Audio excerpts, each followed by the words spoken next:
Another bird story. Inspirational story. A great battle had begun. Cannon were booming, some far away, some near at hand. Soldiers were marching through the fields.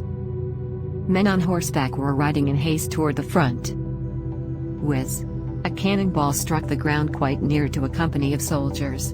But they marched straight onward. The drums were beating, the fifes were playing. Whiz!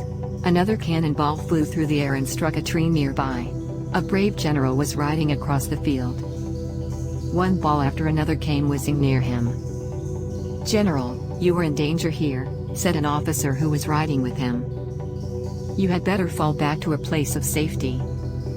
But the general rode on. Suddenly he stopped at the foot of a tree.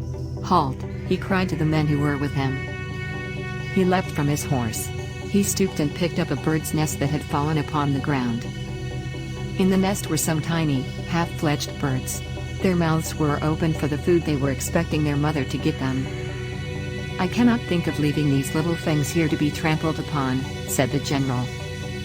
He lifted the nest gently and put it in a safe place in the forks of the tree. Whiz! Another cannonball. He leapt into the saddle, and away he dashed with his officers close behind him. Whiz! Whiz! Whiz! He had done one good deed. He would do many more before the war was over. Boom! Boom! Boom! The cannon were roaring, the balls were flying, the battle was raging. But amid all the turmoil and danger, the little birds chirped happily in the safe shelter where the great general, Robert E. Lee, had placed them. He prayeth best, who loveth best all things both great and small, for the dear God who loveth us, He made and loveth all.